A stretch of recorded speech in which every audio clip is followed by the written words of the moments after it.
Toma de la presión arterial en niños. La presión arterial se define como la fuerza que ejerce la sangre contra las paredes de las arterias. Es importante mencionar que la hipertensión en niños y adolescentes es un problema de salud creciente. La prevalencia de hipertensión moderada en la edad pediátrica ha aumentado en las últimas décadas, especialmente en niños obesos, por lo cual es importante realizar lo que es esta medición de la hipertensión, debido a que la hipertensión en la infancia va a ser un factor de riesgo predictivo de hipertensión y de riesgo cardiovascular en la edad adulta. Para la técnica correcta de la medición de la presión arterial, debemos contar con un ambiente adecuado y el equipo necesario para la toma de la misma. Asimismo, nuestro paciente pediátrico debe encontrarse bien sentado, su espalda junto al respaldar de la silla y los pies junto al suelo. Debe ser un ambiente tranquilo, sin distracciones, y el paciente debe estar descansado entre 3 a 5 minutos. Como segundo paso, vamos a medir la circunferencia del brazo de nuestro paciente para determinar el manómetro correcto. Luego de haber elegido el manómetro correcto, vamos a colocar el manómetro de nuestro paciente 2 dedos por encima del pulso braquial previamente determinado o 2.5 centímetros por encima del pliegue del codo.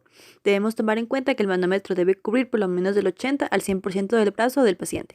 Como siguiente paso debemos determinar cuál es el punto de inflación máximo del manómetro. Para ello vamos a ubicar la arteria radial por palpación y sin dejar de presionar vamos a inflar lentamente el manguito hasta el nivel de presión en el que deje de palpar el pulso radial.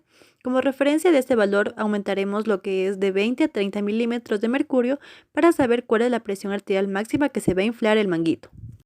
Luego vamos a retirar el manguito de nuestro paciente y lo vamos a desinflar para poder volver a utilizar y tomar la presión arterial esperando por lo menos 30 segundos.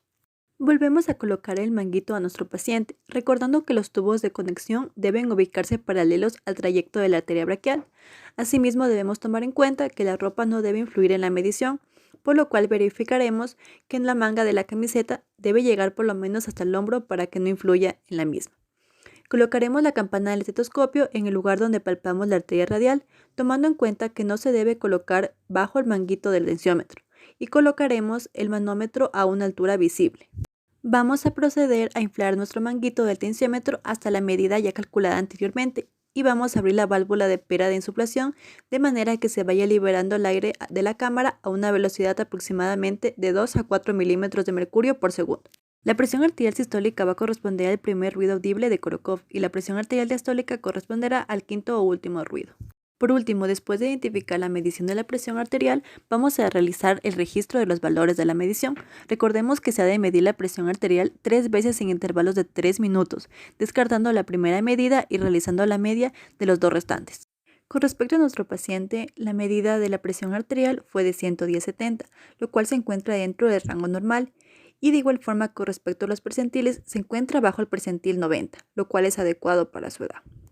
Finalmente, como recomendaciones, debe existir lo que es un ambiente confortable y tranquilo, un reposo previo de 3 a 5 minutos y vejiga evacuada de ser necesario.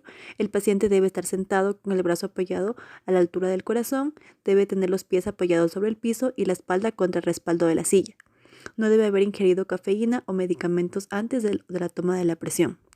El manómetro de igual forma debe estar calibrado y la altura del evaluador, y finalmente se recomienda que no se hable con el paciente mientras se realiza lo que es la medición de la presión.